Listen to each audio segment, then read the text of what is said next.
with the stucco. We've been there, done that. Get your project started at CertaPro.com and get the power of pro. Each CertaPro painter's business is independently owned and operated. Universal Windows Direct windows perform better and last longer. Hey, it's Blazer. Did you know you can get a new home at the same address with vinyl siding from Universal Windows Direct? Enjoy the warm, quality appearance of wood without the costly, time-consuming maintenance and repairs. It won't rot, peel, or split. And make a great first impression and increase your home's curb appeal with a new entry door from Universal Windows Direct. Call Universal Windows Direct 502-5220 and schedule your free in-home estimate today. Portions of the following program were pre-recorded. Your station for news, traffic, and weather in Central Ohio. News Radio 610 WTVN Columbus. WODC HD2 Asheville. An iHeartRadio station. From ABC News, I'm Dave Packer. The death toll in the terrorist attack at a Russian concert hall is now increased to 133. 4 gunmen stormed the Moscow venue with automatic weapons and started shooting. ISIS has claimed responsibility, and the US says it shared intelligence with Moscow just weeks ago that the group was planning similar attacks. But some pro-Kremlin figures have tried to put the blame onto Ukraine. Ukrainian authorities have already vehemently denied any involvement, warning the Kremlin will try to exploit the attack to drum up support for the war against Ukraine. ABC's Patrick Reevell. Russian officials saying they detained all 4 attackers along with 7 other suspected accomplices. Lawmakers on Capitol Hill once again burned the midnight oil, with the Senate passing a $1.2 trillion spending package overnight. It was long overdue. ABC's Mary Alice Parks. In the House, Speaker Mike Johnson had to rely mostly on Democratic votes to get this package over the finish line, and that could put his job in jeopardy. We saw Congresswoman Marjorie Taylor Greene calling it a betrayal, and she took the initial steps to try to oust him. Now, Greene would not say who she thought should be the new Speaker of the House and how many Republicans might be with her. But Janae, remember, just a few months ago when Republicans got rid of Speaker McCarthy for striking that deal with Democrats, the House was held up for 22 days. Support poured in from all around the world for Kate, the Princess of Wales, after she revealed in a candid Friday evening message that she's undergoing chemotherapy for cancer following major abdominal surgery. ABC's Lama Hassan is outside Buckingham Palace. Reaction to Princess Catherine's cancer diagnosis was immediate. Buckingham Palace saying the king is so proud of Catherine for her courage in speaking as she did. John, His Majesty has remained in the closest of contact with his beloved daughter-in-law. President Biden releasing a statement saying, Jill and I join millions around the world in praying for your full recovery, Princess Kate. You're listening to ABC News. More help is coming to the area north of Columbus that was hit by deadly tornadoes last week. Honda has a transmission plant in Russell's Point. That's one of the areas that suffered serious, deadly damage from the March 14th storms and tornadoes. In a statement, the automaker says teams of Honda associates have been helping with the cleanup ever since, and now Honda is donating $350,000 to the United Way and the American Red Cross, along with in-kind donations of supplies like gloves, vests, water, batteries, and more. Honda says it will also match dollar-for-dollar donations made by employees. I'm Jack Crumley. Also on Thursday, Governor DeWine announced the state is asking FEMA to conduct damage assessments on the 11 counties that saw damage that night, trying to get federal funds. A Columbus woman who says she fatally stabbed a man because he was raping her is spending years behind bars. 35-year-old Shunta Hodges was sentenced to 6 years in prison this week after she accepted a plea agreement on an involuntary manslaughter count. Hodges' attorney claims she left a North Linden party with Joseph Higgins to have consensual sex in her car last September, but at some point she decided she wanted to stop. Higgins then became aggressive with Hodges and threatened to kill her, prompting her to grab a weapon she kept in her vehicle and stab him in the chest. The investigation goes on into a suspected case of tuberculosis at a school in Ashtabula County. The suspected case of TB was found at Geneva Middle School. The infected person for now is at home. Ashtabula County's health commissioner says they're trying to pin this down with contact tracing, checking out students and staff to see if any of them have been exposed. There are about 150 cases of tuberculosis in Ohio each and every year. It's infectious and it's caused by bacteria that infects the lungs. It is potentially serious, but it's treatable. I'm Tom Moore. And I'm Ed Betts. Your latest news, traffic, and weather. If you're not informed, then you're out of the loop. All you have to do is ask. Play 610 WTVN on iHeartRadio. This report is sponsored By Indeed.com. Need to hire? You need Indeed. Their all-in-one platform helps you attract, interview, and hire candidates all from one place. And Indeed's interview tool lets you schedule and conduct virtual interviews right from their website. Visit Indeed.com/credit. If you need new windows, siding, a deck, or Last one, guys. sunroom, you should absolutely call APCO. We'll give you an estimate absolutely free. With How much time, absolutely no Al? gimmicks and no pressure. At the end of the job, APCO's installation supervisor will inspect 50 your work to make seconds. sure you 50. are absolutely satisfied. 50, Ed. See, absolutely isn't just APCO's slogan, it's how we do business. Absolutely every day, Can you hear me? absolutely every customer. You're terrible. Absolutely, absolutely, you can trust APCO. Visit APCO.com today. If the recent storm damaged your home, let us help. I'm Bill Clarkin, owner of APCO Siding, Gutters, Windows, and Decks. In our 60 years in 20 Columbus, seconds. we've been through a lot of bad weather. We're not some out-of-town storm-chasing company that will take your money and run. We're your neighbors, and we'll work with your insurance company to make it easy for you. Whether you have storm damage or not, right now, our winter pricing gives you 23% off siding, gutters, windows, or decks. Absolutely, absolutely, you can trust APCO. APCO.com. Have you ever pulled your firearm out in public to defuse the situation? Can you get charged for merely brandishing your firearm in public? You're not going to want to miss this conversation at 12:30 with Franklin County's former head prosecutor. All that and much, much more up next on OnTarget. Live from LAPD Firearms Range and Training Facility, this is On Target, the latest from the firearms industry, the products and politics that affect your hobby and liberty. This program may not be politically correct, but it is On Target. Now, your host, Eric Delbert. Good afternoon. Welcome to OnTarget. We're broadcasting live from the studios of LAPD Firearms Range and Training Facility. I'm your host, Eric. Of course, the father, Phil, is in the house, not on the set. Typical. No donuts, though, so I don't know. Maybe he's out finding them. Tom's not here either. I know it. What are you guys up to? How are you guys today? Good to see everyone. Good to be seen. How you doing over there? Have you been punching walls again? Yeah, something like that, yeah. Well, guys, we are the owners of LAPD Firearms Range and Training Facility and are active in law enforcement. But for 1 hour on Saturdays, we put together a group of firearm experts to discuss new products in the market, training tips, and oftentimes political topics surrounding the Second Amendment. Our commitment, though, has always been to bring you facts about our industry and help listeners and customers with safe, responsible ownership of firearms. Okay, I'm just going to get it out on the table. Get it out. Right off the bat. No Vivek today. No. You know what?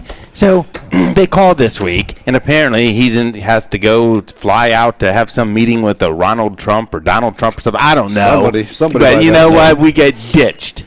Well, I just see where we stand, Chuck. You know. You're not that important in the scheme of things. I don't think I'm important in any scheme of things. Not in comparison to that. They were obviously apologetic and stuff, but more important things came up, and we are still working on some other dates with him. So, no Vivek today, but you know who? I don't want to get beyond today's show, but I just exchanged emails with him before we sat down. Next week, Hickok 45 is calling in, so that will be good. That'll be good. Yes. So where are we at here? We want to thank everyone who came out last week for Glock Days. Tremendous success. Had a lot of good people out. A lot of people looking at new Glocks, trying them out. Also want to thank U.S. Law Shield for participating. More importantly, Dad wrote this in, for bringing the subs in donuts. Right. So, they were there. I mean, a great partner. We're still going to have their president on here sometime soon to talk about the benefits of U.S. Law Shield. Yeah, and I understand you sold a few Glocks. Sold a few Glocks on Glock Day. Yeah, imagine that. I thought you were giving away free money with all the people that were around at the counter over there. Right. Great. Was Phil ever a big boy? Never. Really? Never. To be a little guy, he zeroes in on every food product that comes through the door. Yeah, all the time. Always has. I know it. I wish I had that kind of metabolism. I know. Guys, we're going to have some important news to get to right off the bat. Then at 12:20, we're going to hear from our good friend Bob Paduchik on now what we need to be focusing on between now and the elections, now that the primaries are over. So Bob's going to talk to us a little bit about that and about the importance of the Senate race right here in Ohio. At 12:30, you're going to see me grovel, beg, and try to shame our former Franklin County prosecutor, Ron O'Brien, into running again. That's a whole nother story. But Ron O'Brien is going to jump in and join us here in the studio. And we're going to talk about something that came up actually a few weeks ago. I was doing an interview with Blazer because Chuck Douglas never asked me to on. Because you're always on with Blazer, and if you want to be his little gun tramp, you can be his little gun tramp. I would rather if be. I want real information, I'll call Big Ed. Yeah, he was texting me all last week, and he thought he was calling you. And explain some of the profanity. So we were talking about, and Josh at the time brought up, he says, hey, what is the deal with brandishing laws in Ohio? If I pull my firearm out simply in the course of trying to defuse a situation, can I get charged with brandishing? And I thought, you know what, I don't know. And so I did a little research. Some of it is kind of fascinating, but I thought I'd bring in Ron O'Brien. I mean, who would know better than the former prosecutor of Franklin County?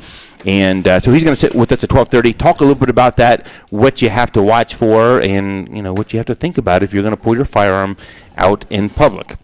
Never even thought about it. I know. No, it's not kosher under the law. So right, but it's interesting how now it you can reads. Pull it out and fire a warning shot and claim something. Yes, that's okay. There you go. Okay. And let's see what else we have. We're going to try to get to a gun of the week. We talked a little bit about the Lipsy Special, the 38, a few weeks back. We kind of brushed over it. Well, and I'm turning my head away from the studio audience. A 32 may have walked in the door this week. It did not leave my office, but it is here. It's sharp. It is absolutely sharp. We're going to talk about that, some of the benefits of it. Actually, there was more to it than I even thought, John. I set you off on that, and you were rattling off all kinds of neat things. It's just an amazing thing. That is going to be brought to you by our good friends over at Blackwing Shooting Center. And there's a new optic this week I want to touch upon, something that I grabbed. I have it right here sitting at our desk. That's kind of neat. Price not considered, but it is a neat optic and maybe something worthwhile if you're in the market for a handgun optic. We would like to thank our sponsors, Jackson Egress Windows, Blackwing Shooting Center, River's Edge Cutlery, CNS Engraving, and of course LEPD Training, who make the show possible each week. Joining me today around the table, to my left, I have JC. Good to see you, JC. Good to be seen. Yeah. Better be seen than viewed. I have... to my right, the gentleman formerly known as Big Ed. We call him just Ed now. We're not quite Little Ed, but Ed. Hey, you can call me whatever you want. Just don't call me late for dinner. Well, it looks like you haven't been going to dinner. Yeah. Holy mackerel. This side of the table is shaping up. I think we shamed him into it. And the little Chuck Douglas sitting right here, half the man he used to be. Really, you look good. I don't know if I should take that as a compliment. No, that's good. Okay. That's good. I don't call you Gippy Half Douglas. the man he used to be. And, of course, Pawpaw is somewhere roaming around out there. Let's see what else we got to. If you missed a show, you can always catch the podcast. It's at 610WTVN.com, on iHeartRadio. Good places to watch it is YouTube. It stays out there forever now. It's out there live on YouTube. I'm going to try to do a better job of answering or chiming in to some of the people listening. Ed covers the Facebook side of things, but I've been remiss. Maybe I need to give it to you, Chuck. Did you listen to that podcast link I sent you? No, not yet. No, of course not. I did. Was that your interview with the gentleman? Yes. You know what? I heard the very beginning of it because we were out, and then I never went back and listened to the rest of it. I do need to do that. How was that? To it. It was wonderful. Was it? Yeah. Wonderful. And he told the story about last Sunday night as they marched down the streets of Hartford, Connecticut. Group of drug dealers at the end of the street there, and they heard him coming because they announced themselves loudly as they walked through the streets.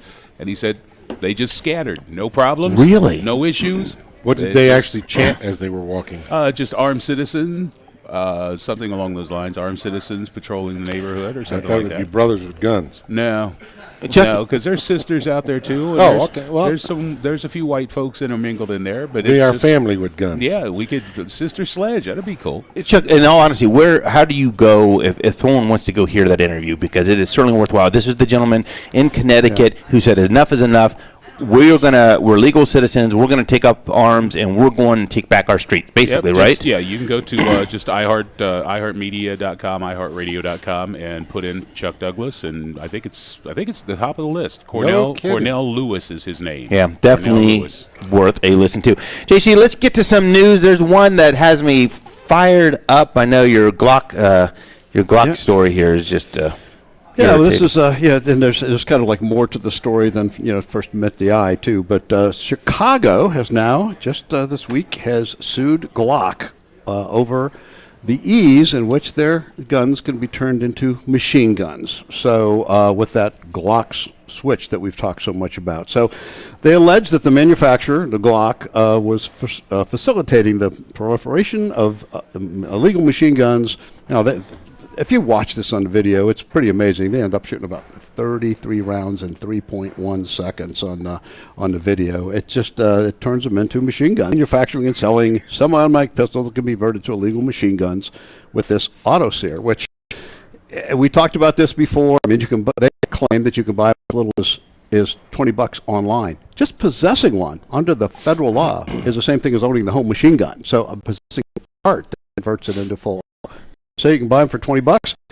And to prove how popular they are, they said the lawsuit states that police in Chicago have recovered over 1,100 Glocks have been converted to machine guns in the last 2 years. Think about that. That's what they've confiscated, over 1,100 in the last 2 years of Glocks that have been converted. And of course, that they were in connection, obviously, with homicides, assaults, kidnappings, carjackings.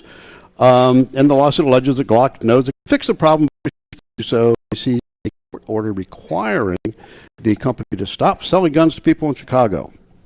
And they also seek unspecified damages. You know I what? wonder what those are. They need to stop selling beer in Chicago. Have you seen the number of DUIs? Yeah, I can. Unbelievable. Yeah. Right. Asinine. I don't know where these people come up with this backwards way of thinking. Well, here's what I kind of come up with. The mayor, this is what the rest of the story is in collusion, because joining the city in the lawsuit is Bloomberg Everytown Law.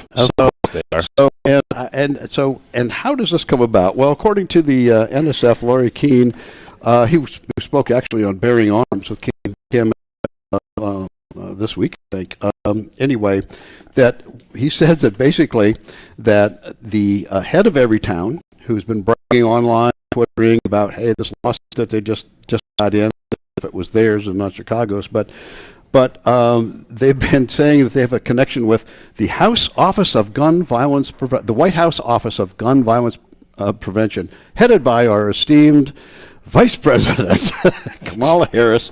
But who is on the White House Office of Gun Violence Prevention? Well, it's staffed by a guy named Rob Wilcox, who was the former top federal lobbyist for Everytown. So Bloomberg, so the combination between White House, Everytown, and then getting Chicago to file this suit. So they're going after the gun industry in every way possible. Is this a vulnerability specifically on a Glock, or can this switch be used to convert other firearms to full automatic? You know what? We're not seeing it. I mean, all the firearms operate in a similar way. All these striker fires, right, Jay? I mean, right, in a similar way. But what makes it the Glock is it's just so easy. As the actually one of them filed a lawsuit from Everytown said, for $20 and a screwdriver, and give me like 3 minutes, and I can convert any Glock, because they remove the end plate and put this in, and it's a slip-in piece. Can you not convert an AR very easily? Of course, you can.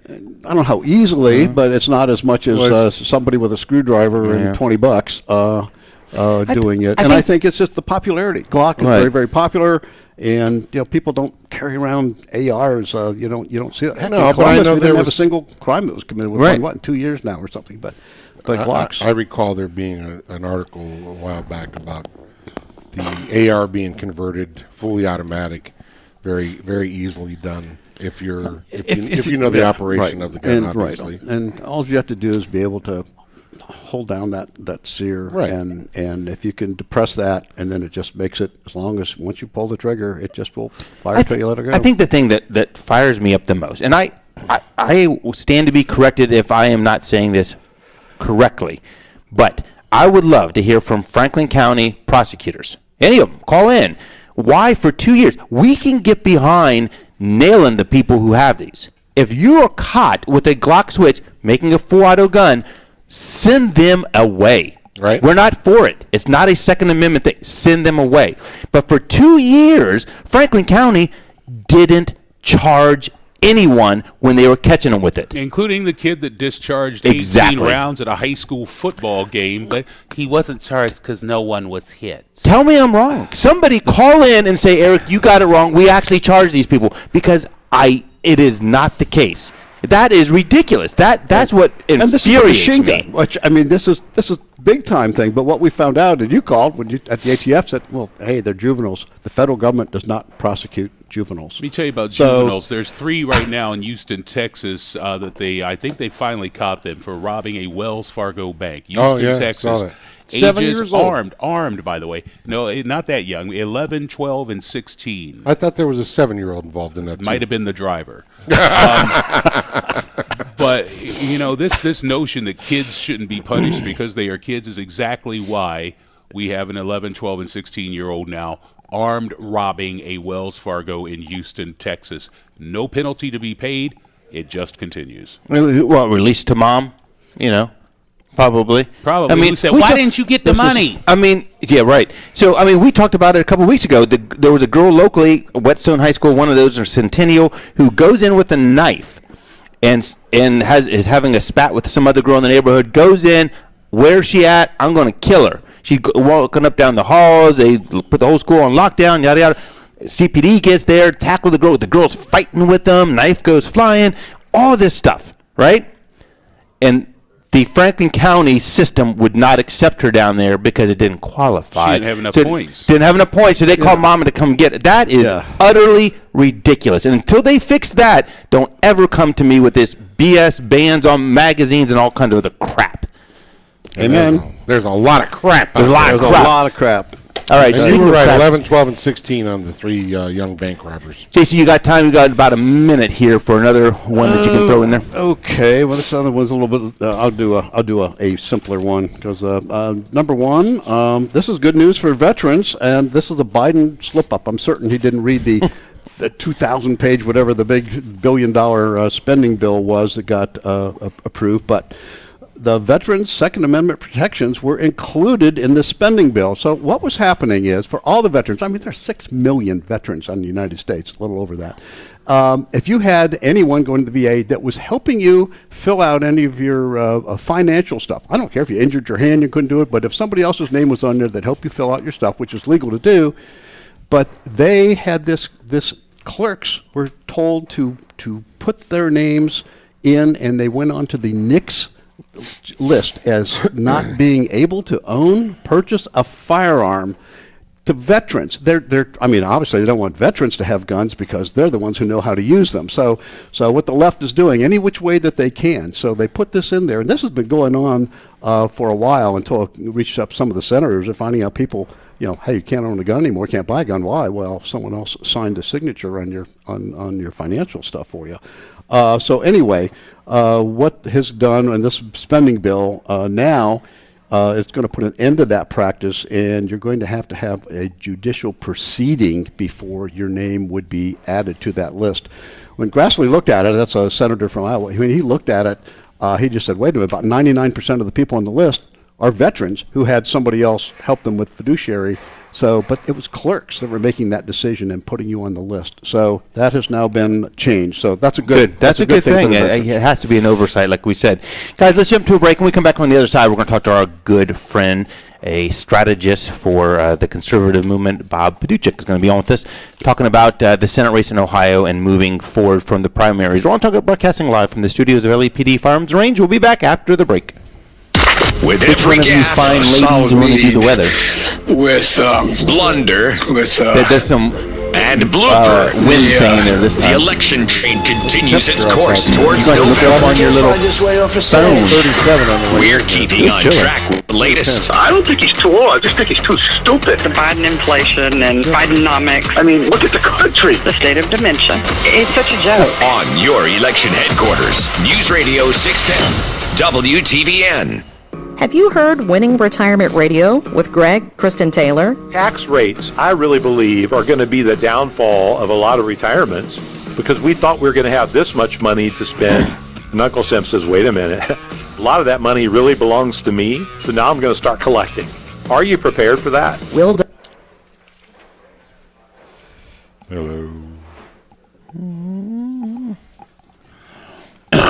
So Chicago's going to sue Glock, huh? Why don't they prosecute and sue all the assholes that are out there shooting people? Can you say assholes? I mean, that's what I was asking, if it's a specific Glock problem or if this can happen on any firearm. If it's any firearm that can be converted, then they've got nothing. If it's specifically Glock, they may have something because of the precedent set by the Kia Hyundai lawsuits. Right. I don't think we've seen it in the other ones, but I don't think there's any reason you wouldn't see it in a Smith. I mean, a Smith, that backplate pops off too. But they just don't carry. I mean, they just don't carry. have never. You don't hear about Smith & Wesson in the rap songs. 5 seconds. That's too much work.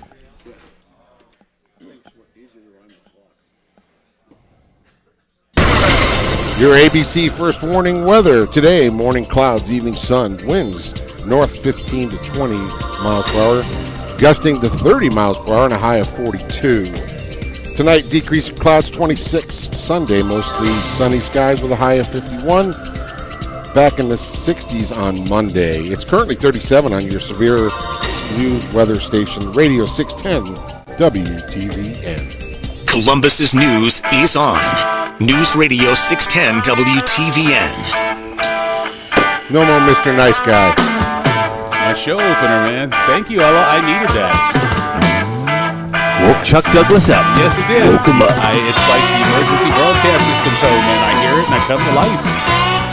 It's just a thing. I don't know why. They had that Amber auto response thing. You know what, Chuck? I was watching and prepping for the show. I queued that up in my office and stuff, and happened to pull up a video.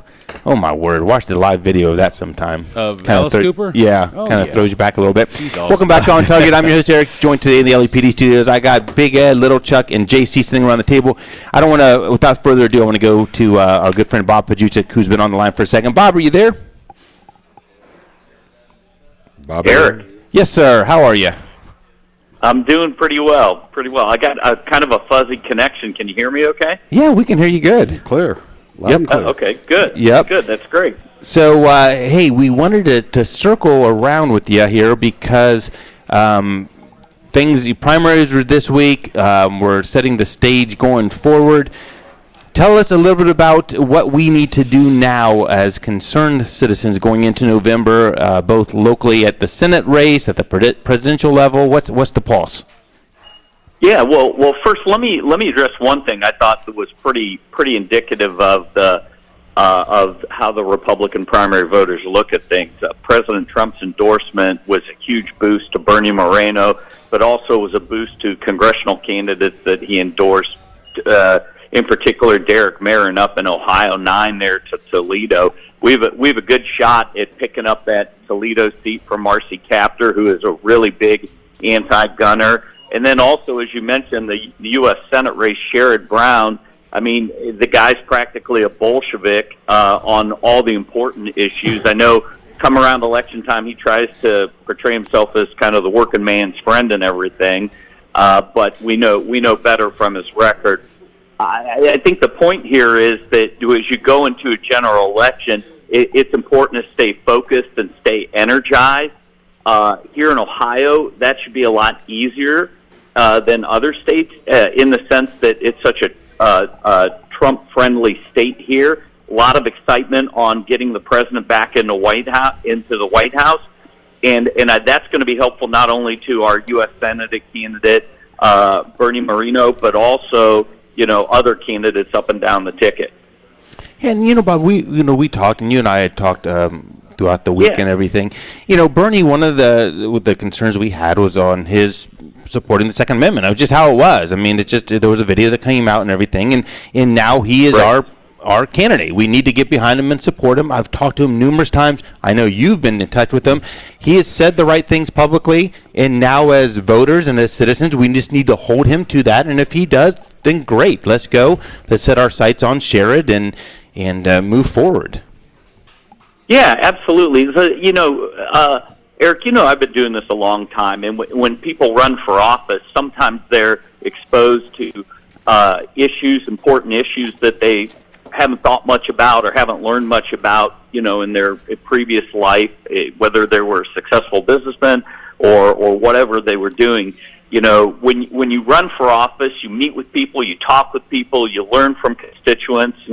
Bernie, I know, has met with the Ohio Gun Collectors Association, which I'm a proud life member, the NRA, which I'm a proud life member, Buckeye Firearms, I'm also a member. And as you go through, and he talks to, Bernie's talked to you, to me, to other gun owners, and it's an education process. I think he's learned a lot through this campaign. I spoke with him recently to congratulate him on his win, and I tell you, he understands what is at stake in this election, not just for all Ohioans and Americans, but also for gun owners. And I have no doubt in my mind that he will do what we need to do to beat Sherrod Brown and put a pro-Second Amendment partner in the United States Senate for J.D. Vance.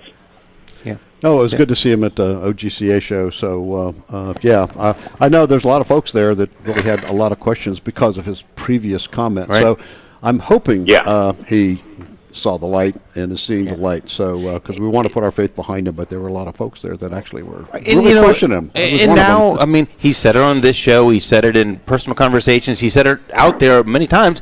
I mean, you have to take the man for his word. Yeah, he says it right, and we need to support him now and go forward and hold him to those standards that he said. I mean, there's what else can you do?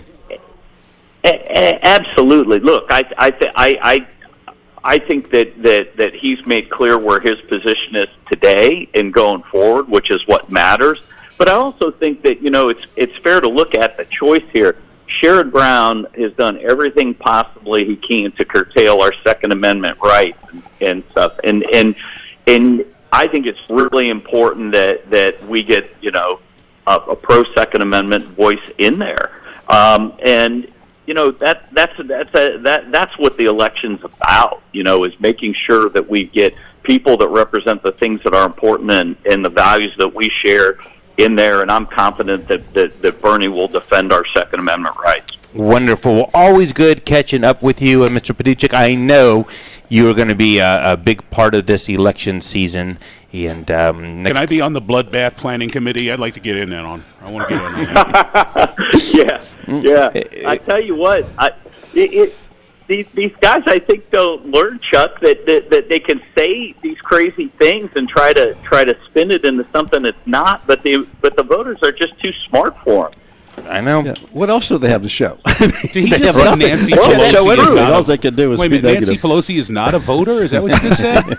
He said smart, so I'm assuming he wasn't talking about her.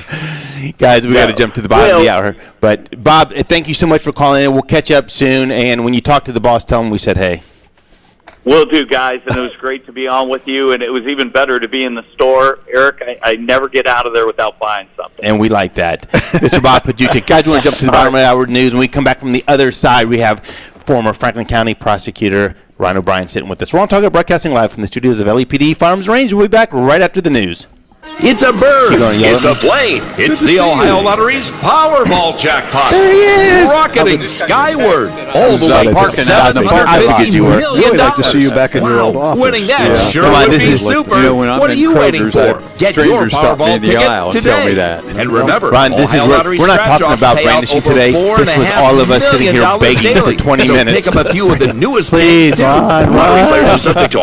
Commission regulations. Well, you know, I can talk, guys, for as long as you want, or as short as you want on anything. I'm like Chuck. The county is going to spend a fortune on buying revolving doors. As you may know, we are the #1 home buyer in Columbus. We recently launched an exciting new program that is getting our home sellers thousands. Does everyone hear me say that? Do not it. vote for her.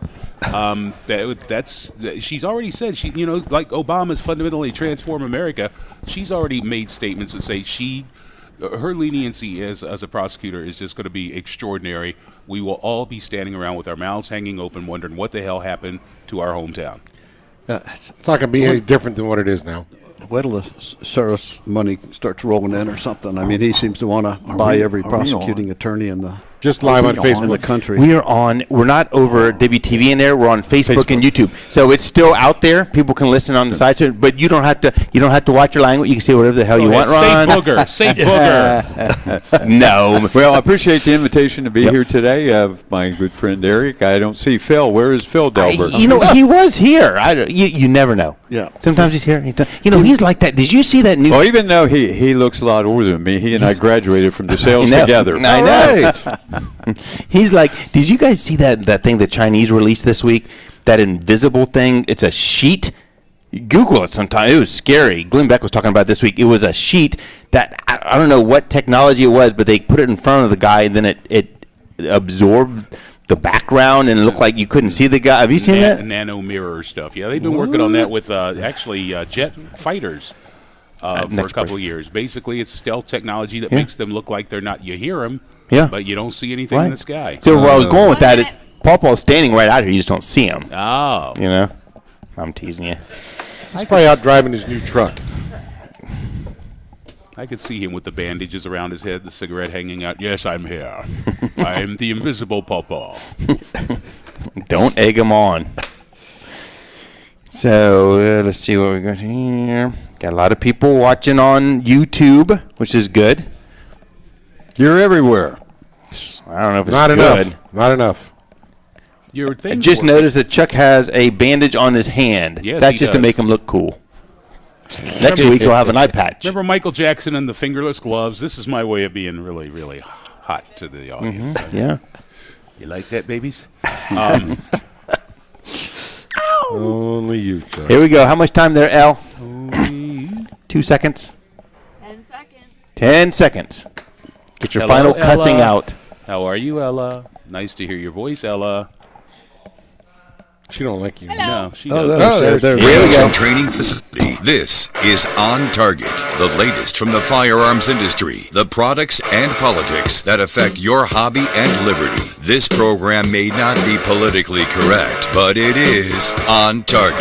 Now, your host, Eric Delbert. Welcome back to On Target. I'm your host, Eric, joining today in the LEPD studio. We have a full house here at the studio desk. I got JC to my left. I got Ed, formerly known as Big Ed. I got Little Chuck. I got someone else who just stepped up to the table. I tell you, talk about people that we need back. Ryan O'Brien's one of those guys where you don't realize how much you miss him until he's gone. Yeah, and like Trump. Maybe we didn't appreciate you enough. Maybe I didn't say it enough at the time, but man, we miss you, Mr. Ron O'Brien, former Franklin County prosecutor, sitting here to my left. Ron, thanks for stopping in today. Thank you, Eric. I appreciate the opportunity to say a few words. Yes. Well, I tell you what, this whole all stemmed about a couple weeks ago. I was doing the Blazer show, and Josh Sheese had asked. He says, "Hey, I really want to know if I am out in public and I happen to present my firearm in maybe a defensive manner, the situation is such that I feel like it could diffuse the situation. Do I run the risk of being charged with brandishing law or something just for merely pulling it out?" And I said, you know what? I don't know, but that's a great question, and we've since had other listeners chime in. So I did a little research. I'm going to tee it up, and then, Ron, you're the absolute expert on this. I'll let you jump in. But what I found out is that brandishing in Ohio is actually an enhancement to a felony. So there's no brandishing ORC code per se that you can get charged with simply brandishing. It is an enhancement if you commit a felony.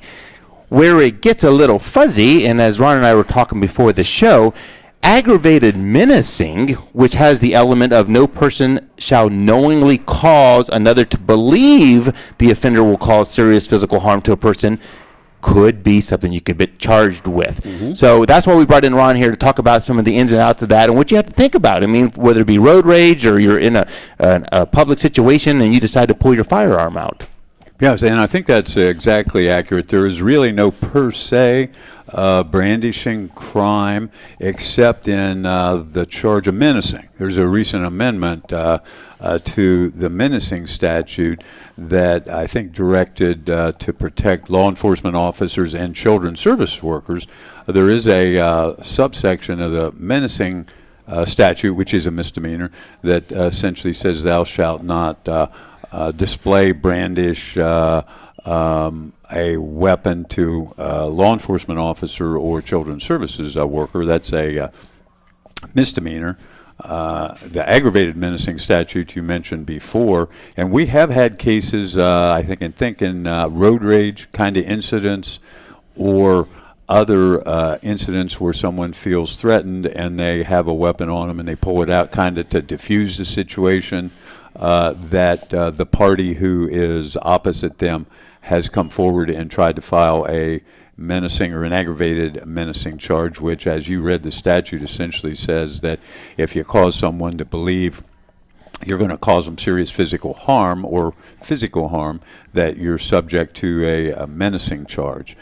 Absent the road rage incidents that I can think of in some domestic-related incidents, they're not often filed, but it is, we can remember the incident after the riots in Missouri, probably in 2016 maybe, or maybe in 2020 after the riots related to George Floyd, that a couple behind a gated community had pulled out a weapon when some trespassers actually were there, and the then St. Louis County Circuit Attorney sought to file charges against them. I think eventually they worked it out rather than try the case to something like disorderly conduct. But you do have a risk, as you, I'm sure, teach people in training here at LAPD, that you don't pull a gun unless you feel your life is threatened or the life of another person is threatened, and you don't point a gun at someone unless you intend to use it, and that's serious business. And so brandishing it or warning shots, if you want to call it, are bad ideas generally. Right, and we talked about that too, JC. No, I just had a question, because I've gotten this several times in class teaching. They said, is it brandishing, do you have to touch or present the gun? If someone is there and you go, look, I'm armed, and you open up your jacket, don't touch your firearm, but you let them see that it's you have one, that it's in a holster. They asked me if that is brandishing, and then we kind of got into this just semantics of, is brandishing having to touch the gun? If I said, look, I've got a gun, then they would think you'd be reaching. But I was never able to give them the answer. I just always said brandishing's a bad idea. But someone said, hey, if I just go, look, I don't want any part of this, and I'm armed, and then walks away, could they be charged with menacing? Everyone could be charged with anything, but right. Well, one of the sections of menacing, when you're dealing with a law enforcement officer or children's services kind of worker, refers to the word display. So display alone, if you're dealing with law enforcement or children's services, or I think it's area where children are kept, daycare centers, that the mere display could violate the menacing statute, which is a 4th degree misdemeanor, lowest level of misdemeanor other than like traffic offense kind of penalties. Well, we're talking about the general public. Right. If they're in a situation, you're in a situation where you're going to the, I guess that Kroger's incident where the gentleman was beat up so bad outside and by those 3 kids, and they said that, why did you keep kicking him? Because, he kept moving yet. But if he would have, in that scenario there, would have backed up and either showed him he had a gun or pulled the gun out, pointed to the ground saying, you better leave me alone. And that's where the question is that brandishing to be charged with? Or is that in a self-defense situation? Well, and that's the second element that any prosecutor would look at. Is the person in the right or in the wrong, so to speak? And secondly, were they engaging in self-defense? Because certainly pulling a weapon, brandishing, displaying a weapon under circumstances where you believe that you yourself are subject to a threat, you would always have a self-defense kind of claim, even though it wouldn't be per se self-defense, but it would be in the area of self-defense, understanding that you present self-defense only after you've been charged. So I think what you want to do is avoid being charged in the first place as the good plan. JC, exactly. And the brandishing sounds like it's an optional thing. How much of I leading expletive here, jerk are you going to present yourself as to the prosecutor? You and your attorney come in. Okay, you pulled your gun, you pointed. A couple of guys attacking some woman on the sidewalk. They want to say, he was brandishing a weapon. Well, I'm an old man with bad knees. I got 2 young punks. I pulled it out. I scared them away. She's not dead. And the world moved on. I'm not going to get charged unless you're Shayla Favor. I'm not going to get charged with anything for doing something like that. So I hope. Yeah, I think.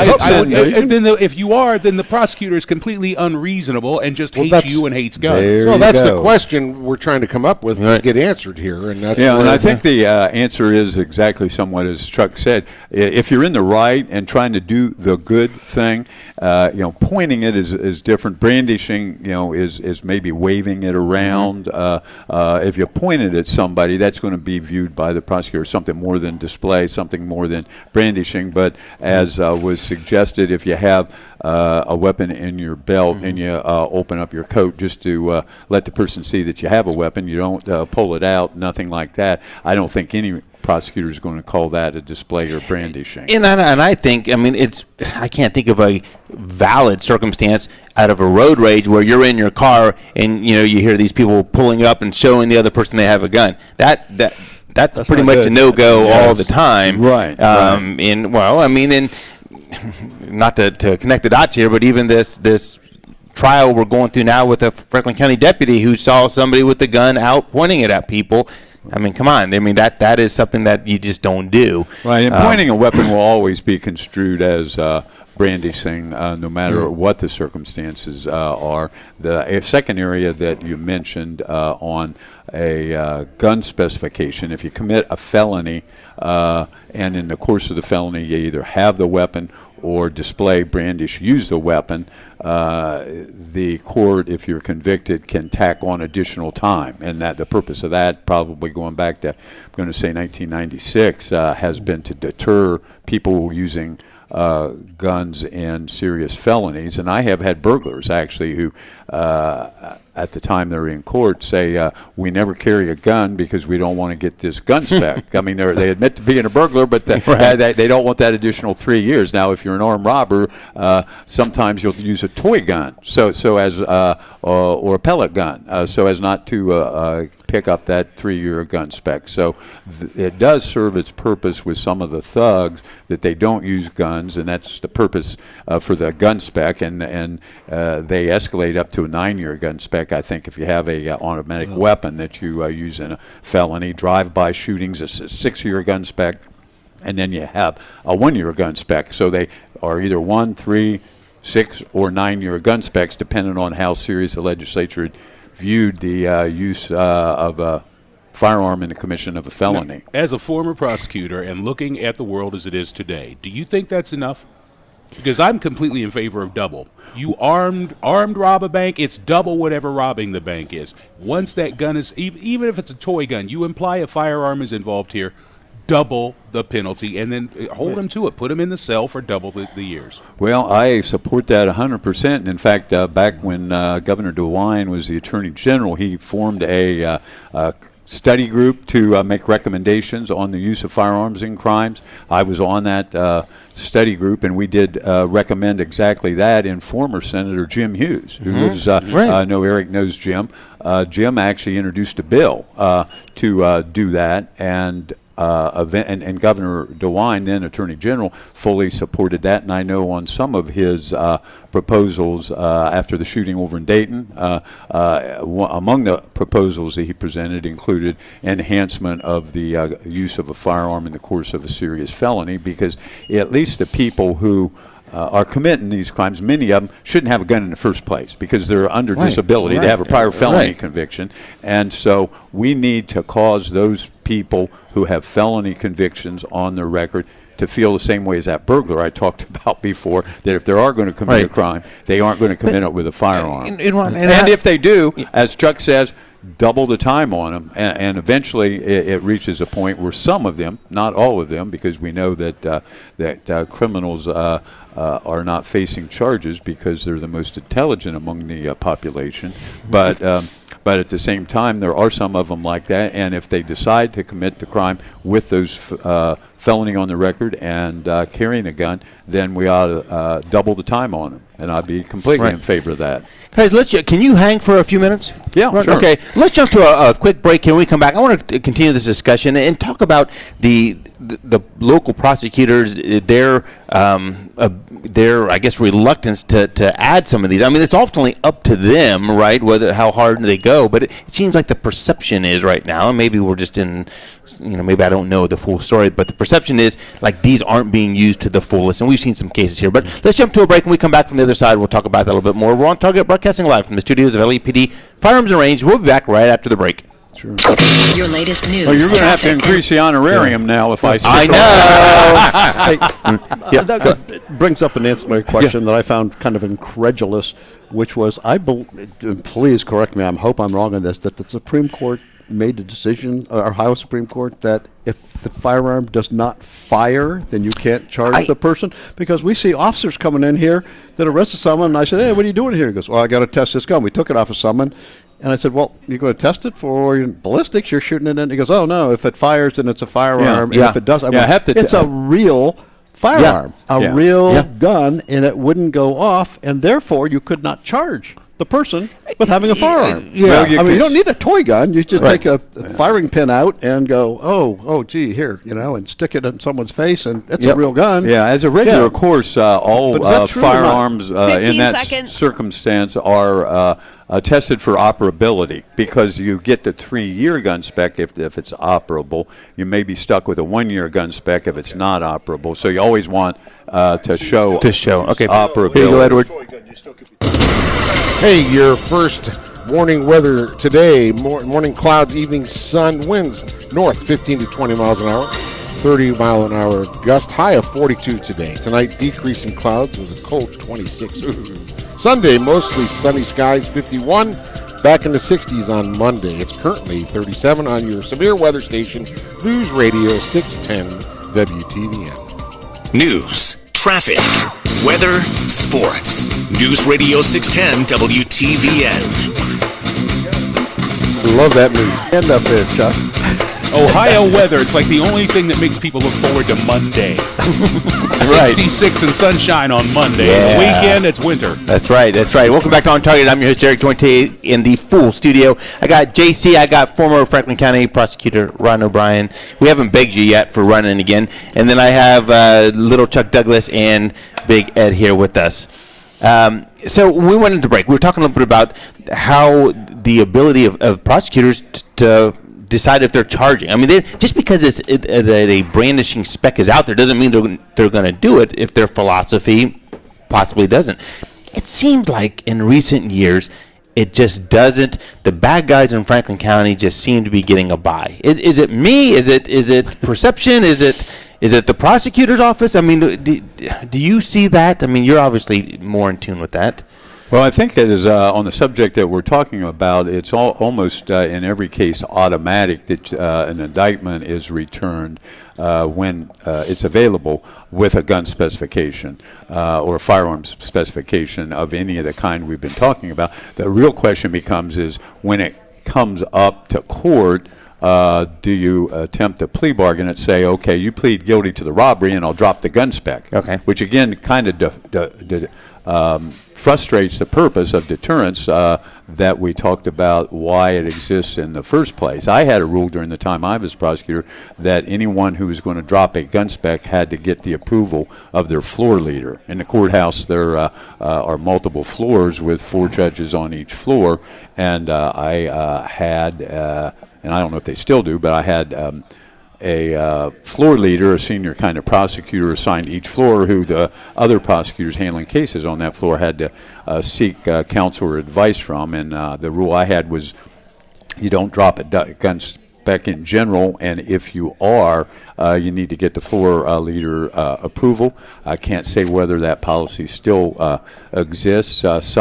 Some, and generally they're larger jurisdictions, regularly will drop gun specs in exchange for guilty pleas. And I know some jurisdictions have an absolute ban. Thou shalt not ever, under any circumstance, drop a gun spec. And I think as legal, lawful gun owners, supporters of the Second Amendment, I'm for all of that. If somebody is caught doing something illegal with a firearm, bring the full force of the law down upon them. And, I look back to us here, and we talked about it last week, and it's still something that's going on. We had a guy in here a couple weeks ago who got denied trying to purchase a gun. Ron, I have his form that says, I am not a felon. And he checked, yes, I am not, or he checked, no, I'm not a felon. And he's a felon, and he gets denied, and he's a bad guy. I mean, he's one who's been charged with attempted murder, firing into structures multiple. I mean, he is a bad dude. And when I go to try to get people fired up about this, his probation officer, the judge, everyone just looks the other way. Yep. I mean, it's just, that infuriates me when they then come back and bust my chops for some clerical error and stuff like that I know, I have proof of, just flies by. Well, at least I would tell you, I know that the city attorney's office, I can't say the county prosecutor's office because I don't know, is part of a project. And Jason Manning, who's the head of the gang unit, or former gang unit, when I was there, they changed the name thereafter. But I think it's a serious major crimes unit. He and the gun unit itself, that still exists in the county prosecutor's office, review those cases and work with the U.S. attorney's office. And if the case fits a certain profile, they will refer for federal prosecution. And actually, a young I shouldn't call her young anymore, but there's a young lady that worked in our office who now is at the U.S. Attorney's Office who is assigned to handle these repeat offenders lying on the forms and trying to purchase the weapon. I know that sometimes what they'll want is a DNA on the gun. I have video. I mean, I have videos. No, I mean to show their prior convictions. Right. And actually, they litigate the issue. I just sent over to a couple people that used to work for me who still handle these kind of cases, decision from the Sixth Circuit Court of Appeals in Cincinnati in construing some Ohio statutes on whether they're offenses of violence. You have to have an offense of violence to pursue it federally, not just any felony fits. Right. And so they narrowly construe the definition, in that case at least, of offenses of violence, and at least the person who handles them in the U.S. Attorney's Office here in Columbus indicated that continues to be a problem for them. You can charge them, however, with other state offenses, even if it's not going federal, and I think that... you can certainly revoke his probation, right? Sure, absolutely, yeah. I mean, at the very least, send the guy back to where he should be. Exactly. I have him on video holding the gun, and then his girlfriend bought a different gun. I mean, it just doesn't sit well. Now, was she able to buy a gun? They were both buying them at the same time, which let our guard down on the straw purchase. Straw purchase, typically you got one person buying it for the other because they can't. But when a couple comes in, they're both buying firearms. It happens every day here. I mean, it happens all the time. Let your guard down. It just so happens in this case, she gets to proceed, he gets a delay, so he doesn't walk out with the one. 2 days later, comes back a deny. So now all of a sudden, under that, in that household, under that roof, there's a firearm, and this dude shouldn't be around firearms. Being around it, yeah. Exactly, but no one seems to give a crap about it. Right. But like I said, and they bust my chops because we put the wrong date on the 4473. That's what gets us fired up. So. Mr. Ron, thank you so much for coming in. I know we went longer than you expected, so I owe you again. Well, I appreciate the invitation, and I always enjoy being here on the show and with your well-educated and experienced folks. I listen to you every week. You do, really? I'm in the car and running errands. Yeah, we appreciate you so much, and Ron. the YouTube clamor is we need Ron back. So I'm just saying, I'm just the messenger here. So it's just a fact. It's just a fact. Get him back. Yep. Well, thank you so much for joining us this week. I know we didn't get to the guns of the week, but next week we will because Hickok 45 is calling in. If you don't know Hickok 45, you have a week to brush up on him. Go to YouTube and put Hickok 45 in, and you'll be one of 7 million people who follow this man. He's going to be joining us next week. Thanks for everything, for being a customer here. Stop by and see us. And as always, guys, let's be careful out there.